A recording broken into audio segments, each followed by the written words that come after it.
This is Out of the Box with your host, Jonathan Clark. Out of the Box, Sunday nights at 9 on Q1043. Welcome back. Jonathan Clark here with you. We're in the studio with the great Danny Goldberg. His new book, I'm going to hold it up right here for the cameras, Serving the Servant, Remembering Kurt Cobain. Danny is the president of Gold Village Entertainment. He is a highly respected artist manager, managed the careers of Nirvana, Hole, Sonic Youth, Bonnie Raitt, the Allman Brothers, Ricky Lee Jones, and more. Also a record company executive, film and soundtrack producer. And can I say activist too, Danny? Because I love to say activist. I'm an activist. I love that. 25 years since we lost Kurt. You've been getting this question a lot, I'm sure. I know the publishing company wanted this book to come out around then, but why? It did take you a long time to finally come around and do this. Well, the first 10 years or so after he died, I just didn't even listen to Nirvana's music and didn't read a lot of the stuff that came out. It was a little too painful. And then over the last 10 years, I've been thinking that his image was distorted a little bit by his death. Obviously, it's a terrible death and a great loss, but when I think about him, I think about his music. I think about his smile. I had a set of experiences with him that were not all bad. I mean, he was prone to depression. He did have a drug problem, and he killed himself. But that's not what's most important about him, and it's not what's most important about him to me. So I thought that I could paint a portrait that was a little different through the perspective of having been one of his managers for those last 3.5 years of his life, which was in everything he's famous for. It was done during that period of time. And it was also a time in my life when I could put aside the time to write a book, because I did it myself. I don't have any co-writers. And, I interviewed 40 people. I then immersed myself in reading other things that had been written about him, and there's hundreds of his interviews online. I had some of my own old files and so forth. So the planets lined up between the realities of the publishing world, no question, that these anniversaries make it a little easier to publicize a book, and my own personal schedule and ability to focus on it. When you heard Nevermind, I don't know if you heard the finished mastered product in 1990 or whatever, 91 or whatever it was. I don't know if it was demos or it was a final mastered album. What did you think right away? Or did it just sound, oh yeah, this is pretty good? Or what were your thoughts when you first heard Nevermind? Well, when you work with an artist, usually you hear these things in stages, and there had been song demos of some of the songs, including In Bloom and Lithium and Polly, that had been done even before I met the band, earlier in 90 or maybe 89. And Smells Like Teen Spirit was one of the later songs written, and I'd heard them in different stages. And somewhere along the line, certainly a lot of us, including me, knew that Smells Like Teen Spirit was a really special song. And I knew that In Bloom and Lithium had amazing choruses. So there was no question in my mind that Nirvana was going to be bigger than the typical kind of punk rock college radio cult artist, which is they had emerged from that scene, and they'd made this one indie record called Bleach that came out on the indie label Sub Pop that had done around 30 or 35,000 records. And it was no surprise to me that major labels wanted them. They came to us because they wanted a manager and they wanted to be on a major label. And I knew it was going to be a lot bigger than what they had been. And my younger partner, John Silva, and I had been managing Sonic Youth, which is how we met Nirvana. And their previous album, Goo, had done first major label album, had done about 150,000 records. And I was sure that Nirvana's new record was going to be bigger than that, too, because Kurt wrote choruses in a way that Sonic Youth doesn't, and had a voice that's just cuts through in a way that very few singers do. Kurt used to say he wanted at that time that the album to make the band as big as the Pixies, which was like 300,000 albums. Right. And they'd be able to make a living and wouldn't be broke and could be, relatively comfortable. And I was greedier and more ambitious, and my role model in terms of success with Jane's Addiction, because they had done 800,000 or 900,000. And I thought there was a kind of a hard edge to some of Nirvana's music that could appeal to some of those fans. None of us, least of all me, knew it was going to be a phenomenon, but I knew it was special.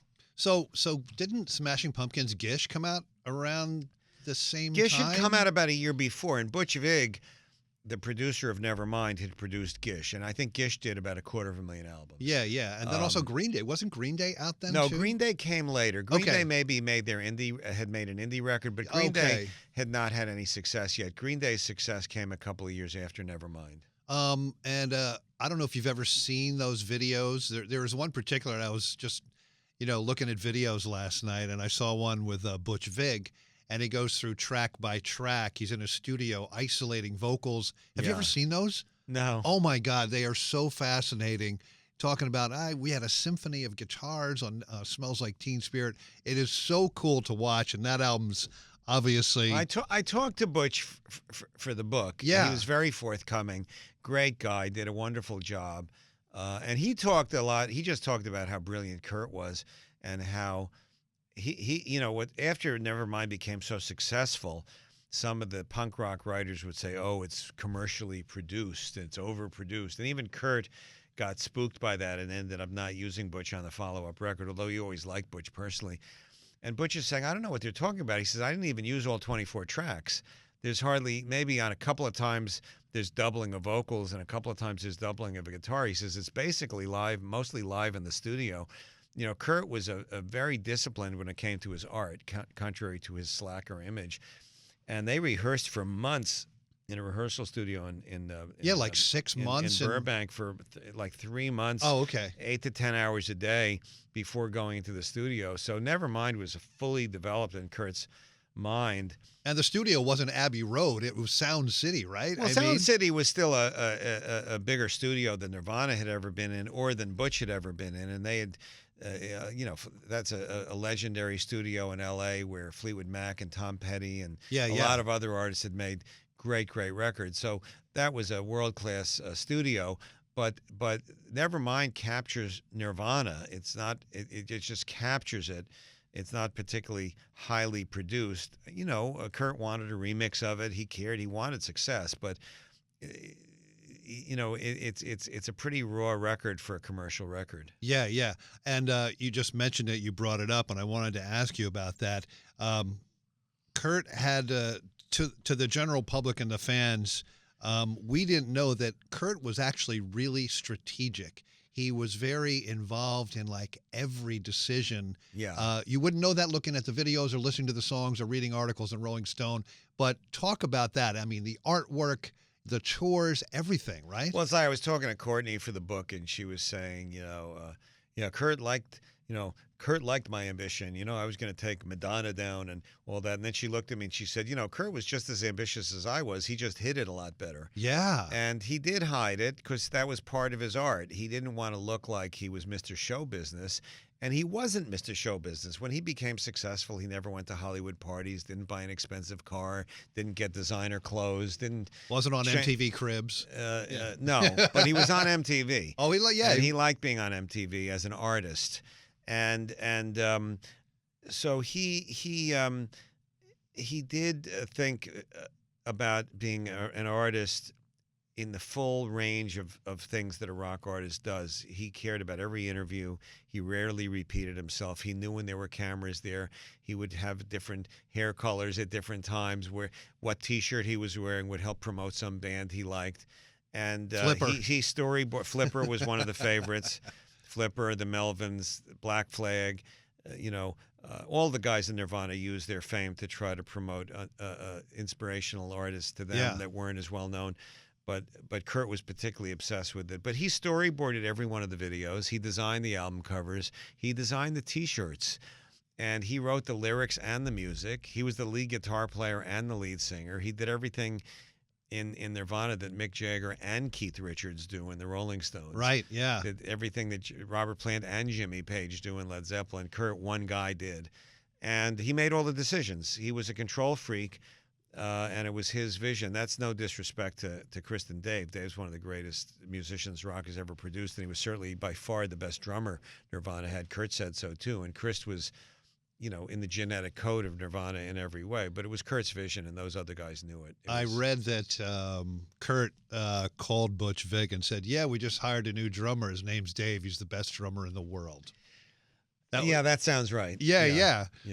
Fantastic. Danny Goldberg is with us. Serving the Servant, Remembering Kurt Cobain is the new book. Danny's going to be at Rizzoli's bookstore here in New York City this Friday, April 5th at 6 p.m. So go there and check him out. And also 7 p.m. April 15th at the Book Soup in L.A. That's another book signing and sort of Q&A, and also 7 p.m. on April 18th at the Neptune Theater in Seattle, right? Yes, sir. That's going to be fun. The book, and I told you this before we started, I haven't really read a lot of Nirvana books. I can't remember. I don't think I read any. But I'm so glad I waited to read yours, because I wanted to read yours because you were the guy who was there, really, for this 4 years or so during this whirlwind between 1990 and 94. And the book, you had said in writing and in preparing to write this book that a lot of the stuff that has been written, Kurt's death overshadowed, his bulk of work, which was pretty amazing what he accomplished in his 27 years on the planet. Yeah, very short length of time. Yeah, over the course of 4 or 5 years, there's the first record, Bleach, then obviously the 2 Geffen studio records, Nevermind and In Utero, the Unplugged, which is, one of the great Unplugged records ever. And then he did this compilation album called Incesticide after Nevermind. At the age of 24, he has this sense of his own role in the world that he collects outtakes and John Peel radio sessions and things like that, and wrote these very intense liner notes to go with it. He knew who he was as an artist. Again, a complicated guy, had a lot of demons, but no lack of confidence about his talent as an artist. There's an interesting juxtaposition, because Nirvana was coming from this DIY punk rock, sort of really in support of feminism, LGBTQ, really sort of punk rock, driving in the van. We've got no money. All we care about is playing our gigs, and, maybe we'll eat one meal a day or something. But then Nevermind came out. Yeah. And they became sort of the antithesis of that. They still believed in what they believed in, but they were the biggest band in the world in like a month or two? It seemed like it. I mean, by the album Nevermind came out at the end of September in 91, and by New Year's, 3 months later, it was #1 in America and pretty much everywhere else in the world. Nevermind was a hit all over Europe, even in France, which sometimes doesn't like American rock bands, in Japan right away, even though they'll often wait a year or two, Latin America.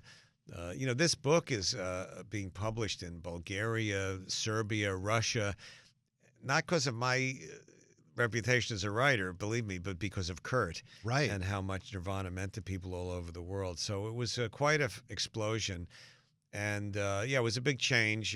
Suddenly they're taking airplanes instead of being in a van, and they're sleeping in hotel rooms instead of on somebody's couch or floor. Was that a struggle for him? I don't know if it was a struggle. I think there were definitely parts of it he liked. He liked the idea that he wasn't going to be broke. I mean, he'd never had money up until Nevermind, and he didn't want to be broke. He wanted to be able to be secure, and he liked the idea of people respecting and liking his music. He worked very hard to achieve those goals and to maintain them for the rest of his life. He never stopped caring about that. But it is disorienting to suddenly be doing 15 or 20 interviews a day, and to and what he really didn't like was the scrutiny of his personal life that came a little bit later, paparazzi, the whole thing, and the lack of privacy. So there were things about it he didn't like, but there were things about it he did like, because it didn't happen by accident. He made it happen. Yeah. And then the Vanity Fair article came out.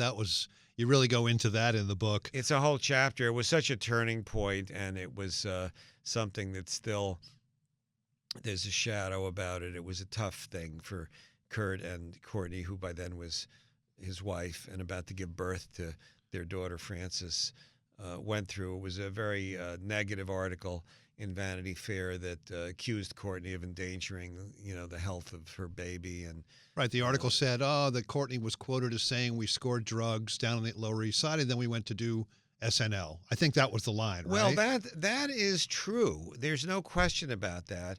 And SNL was kind of a mixed bag. I mean, on the one hand, I was there. It was very exciting that Nirvana was doing it. It was the week that the album went to #1. There was only one other punk artist ever that had done SNL, which was The Clash a few years earlier. But we had just found out through some press reports and some rumors that Kurt was probably doing heroin, and then there was no question seeing him at the show that he was stoned You would never know it from seeing the performance. He had a way of rising to the occasion in an uncanny way. It's a great performance that they gave on Saturday Night Live. But right afterwards, he looked stoned again, and it was really depressing. There's no question about that. The question is, did she keep doing it?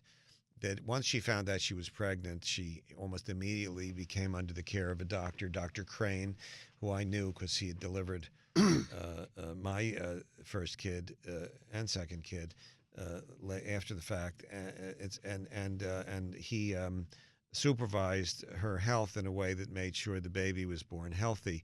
When the Vanity Fair article came out a week before Frances was born, that was not knowable to anybody except Courtney.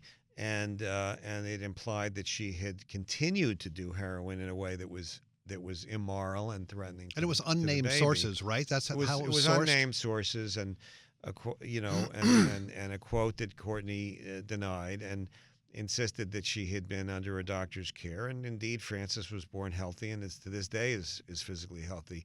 But at the time, it caused tremendous chaos. First of all, suddenly being depicted as these immoral, decadent people. Secondly, it actually triggered an investigation by Child Services of L.A. Right, and yeah. for a few months, they had to kind of prove they were worthy of having custody of their own daughter. And from that time on, there was a level of anxiety bordering on paranoia about the press that made the atmosphere different. So that was a byproduct of fame that was really not fun. But success was something he aspired to. It didn't happen accidentally. Yeah. So it's let's see, 2019. So you see in Manhattan, you're walking down the street, you see a 17-year-old boy or girl with a Nirvana T-shirt. What goes through your mind? Well, as my grandmother would say, I kvel, which means your heart hurts from joy. I'm so proud of him that he made music that transcends generations. Since the book's come out, there's been some press about it and excerpt on Rolling Stone's website, and I just got a letter through the company mailbox that I work for of a 16-year-old girl from North Carolina saying how much Kurt's music means to her, and a very eloquent, well-written letter about how it makes her feel less like a freak and less alone and a sense of identity in the world. And it's amazing that his talent transcended generations that way. Very few artists can do it. I think Hendrix did it. Yeah. I think Bob Marley did it.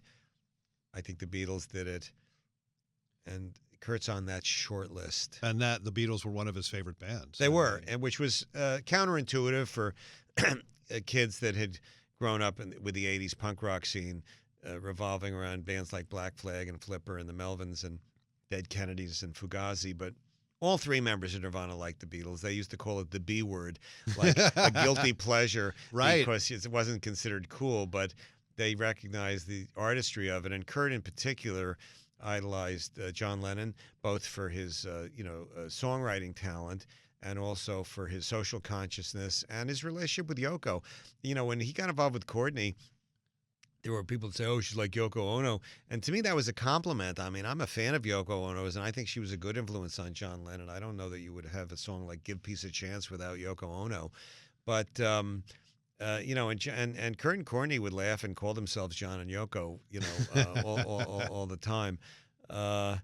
So the Beatles were a role model in terms of certain aspects of the intimacy, particularly that Lennon had with his fans. And at the same time, musically, Kurt's influences included, AC/DC and, of course, the punk rock canon. Yeah. In his journals, he used to constantly do these lists of the 50 albums that were most important to Nirvana. And it was mostly punk rock, but always included some Beatles records, and it always included things like ABBA's Greatest Hits, because he was a Renaissance guy when it came to music. Well, that's what Butch Vig said when I was watching those videos. He was like, this is an album full of pop songs. Never mind. Yeah. Just incredible pop songs. They were heavy and they were hard rock, but they were pop. Yeah, and they were pop on purpose, believe me. Yeah. Danny Goldberg is his name. The new book, Serving the Servant, Remembering Kurt Cobain. Danny will be at Rizzoli's in New York City this Friday night at 6 p.m. Also, the Book Soup in L.A., April 15th, 7 p.m., and then Neptune Theater in Seattle, April 18th. Kurt Cobain, I didn't know this. I read the book. He was kind of competitive. There was one scene where he pulled you aside and said, Dave Grohl's singing like really, really well in these harmonies, and almost a sort of like I kind of need to watch my back sort of way, right? Well, it was interesting. Yeah, he was so nice, Kurt. And on one hand, he was letting me know because I just knew what a great drummer Dave was. I hadn't occurred to me that he could sing, and I didn't pay that much attention to the harmonies. He was letting me know, he's a much better singer than you might realize. And part of it was, I think, he was just telling me, and part of it was there was a hint of envy I felt in his voice too. And also Eddie Vedder, he had like almost a rivalry with Eddie Vedder. Yeah, he liked Eddie Vedder personally. There's no question. This was somebody that he personally did like, but he felt competitive with Pearl Jam, and he wanted Nirvana to be number one. No question about it. I think you posted some sales statistics in the book. Never mind, obviously, like completely changed the world. But when In Utero came out, I think a Pearl Jam album came out shortly thereafter or something, and then it sold well better the first week than In Utero or something like that. Well, there's no question. Pearl Jam, when the Nevermind cycle, Nirvana was bigger than Pearl Jam. By the next album, Pearl Jam commercially, in terms of sales, became bigger than Nirvana. That's just the reality. There was a bigger record, and it was Pearl Jam's moment. And Kurt was not crazy about that.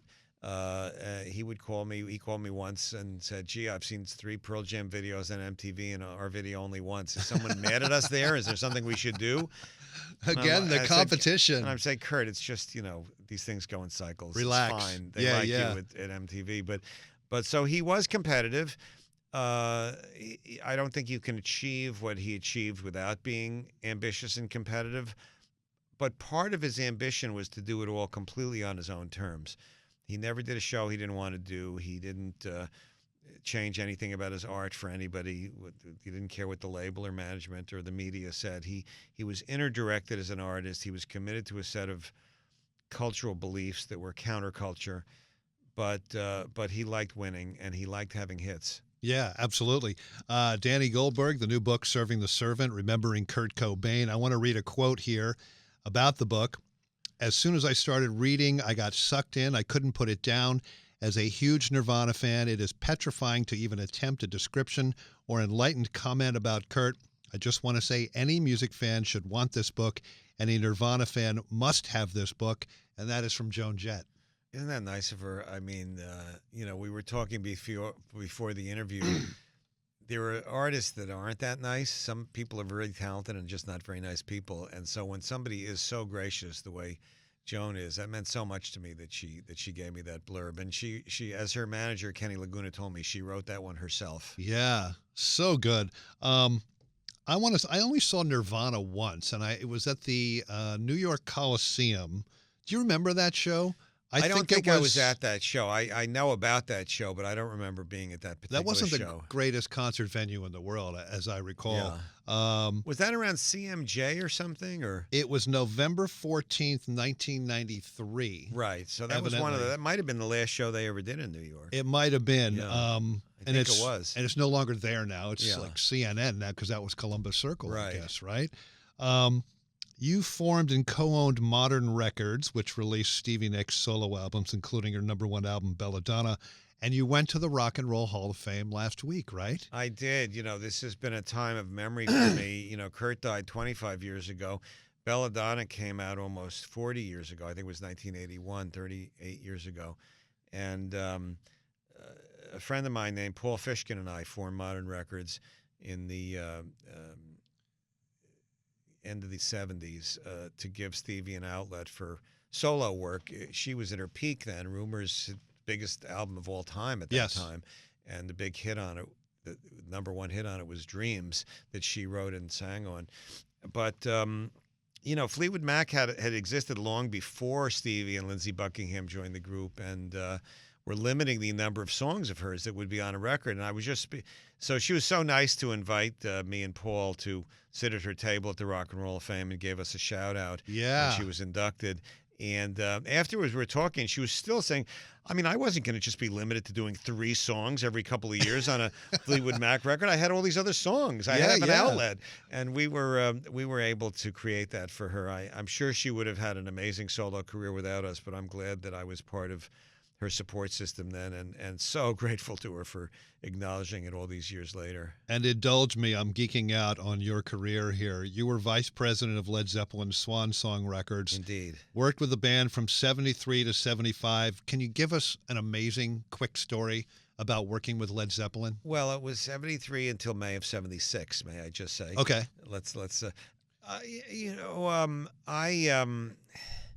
I was 22 when I first met Zeppelin. I had been a kind of wannabe rock critic who couldn't make a living that way and became a publicist. And I ended up being a pretty good publicist, and they hired the firm I was working for, and immediately I was the guy assigned to them because I was young and had long hair, and my boss was older and wore a suit. So I was with them for those years. And then they hired me to work full-time for them starting in 74. What album was that, remember? The first album I was involved with was Houses of the Holy. Oh, yeah, yeah. That came out just around the time that I was doing press for them. And the thing with Zeppelin was doing press for them was the press didn't like Led Zeppelin in those days. There's something about the people in the rock press, both in England and the United States, were a little bit older, and their favorite bands were like the Stones and the Yardbirds and the Who. Dylan. And Zeppelin was kind of a newcomer, and they weren't taken seriously by the writers. And Zeppelin then didn't like that, so they didn't talk to the press much. So by the time they hired the firm I worked for, this House of the Holy was going to be their fifth album, and I went to the meeting. Peter Grant was their manager. He was an ex-professional wrestler, very tough guy, a real role model for me in terms of how to think about an artist. And I patterned some of my attitudes based on the way he represented Zeppelin, particularly his attitude, all you should care about is the band. Don't worry about the record company. Don't worry about the concert promoter. We work for the band. All those people who come to the concerts are there because of the band, not because of anyone else. And I took that attitude into my career when I managed Nirvana. And, of course, Dave Grohl, all he wanted to hear about when I met him, I never got to know Dave as well as I knew Kurt, but when I did talk to him, it was always to tell him John Bonham stories. Bonzo, right? Idolized the drummer of Zeppelin, John Bonham, and with good reason. Those are two of the greatest drummers in the history of rock and roll.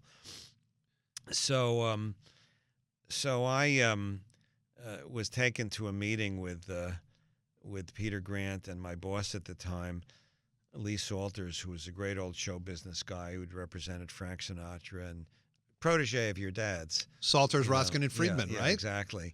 And knew nothing about rock and roll, but he asked me on the plane, and I said, look, in the rock press, they're known almost as barbarians because, they insulted some writer, and, people are kind of scared of them. So we get to the meeting with Peter Grant, who's this extremely intimidating guy who definitely knew gangsters, 300 pounds, mostly muscle. And Lee says, tell him what you told me. Tell him what you told me. So I said, look, just in terms of dealing with the press, I know Zeppelin's the biggest band in the world, but, a lot of the press are kind of scared of them. It's almost like they have a reputation of being like barbarians. And Peter just grinned at me, and he says, and I can't do a Cockney accent, but he says, yeah, but we're just mild barbarians. And that ended up being true. It turned out that it was Robert Plant that particularly wanted kind of a press recognition. I think he said that his parents didn't know how big the band was or something like that. And he ended up being the most valuable when I would set up the interviews. He was the go-to guy. Jimmy would do some of the interviews. Bonzo rarely did. Yeah. But Robert really took to press like a fish to water. It was really an honor to work for them. I was just learning how to do my job. But when you're involved with somebody that big, it's hard to screw it up. Yeah, yeah. And especially when they were willing to talk to people and not be barbaric in doing so. And it ended up being a turning point in the way the press viewed them. They were already big with concert audiences and on the radio. Right. And that kind of made my career. That's why somebody like Stevie Nicks wanted to meet me years later, and that's why Dave Grohl wanted to talk to me. Working with Zeppelin is the gift that keeps on giving. Right. And for going to the complete opposite end of the spectrum, you were the music supervisor on numerous feature films, including Dirty Dancing.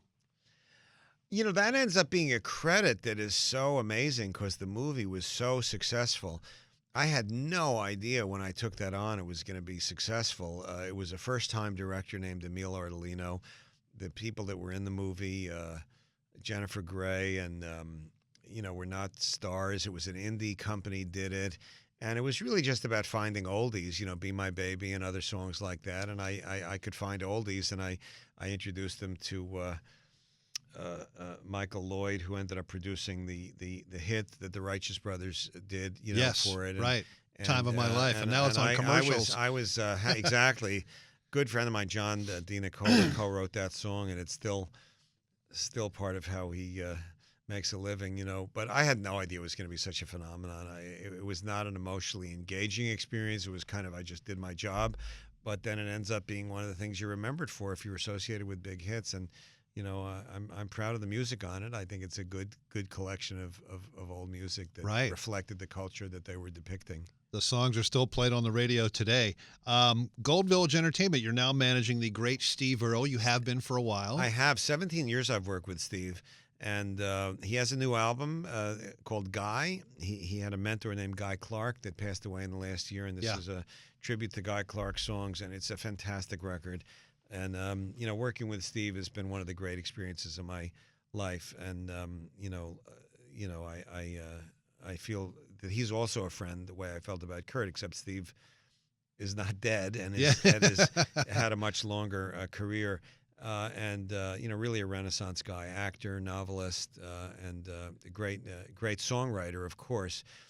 But this new record is a tribute to one of his mentors, Guy Clark. I had Steve in here, as you probably know, a couple of years ago, I guess, and we were talking about, the sort of vinyl resurgence of vinyl and everything. He said, I only think you need like 10 vinyl albums in your entire collection. You get a Stones, you get a Dylan, you get a Beatles, maybe a Hendrix, and then like 5 more, and you're good, because you're not going to have time to listen to the other line Steve always says about vinyl. He says, when I started, I used to make records for girls, and now I make records for nerds.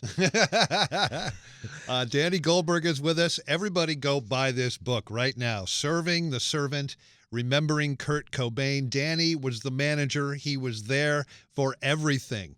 You can check out Danny this Friday at Rizzoli's in New York City, Friday night, 6 p.m., April 5th. Also, the Book Soup in L.A., that's happening at 7 p.m., April 15th, and the Neptune Theater in Seattle at 7 p.m., April 18th. Danny, congratulations on a fantastic book. Thanks, John. I read it in like 2 sittings. It was fantastic. Wow. And I wish you the best of luck, and please come back anytime. Thank you so much. This is Out of the Box with your host, Jonathan Clark. Out of the Box, Sunday nights at 9 on Q1043.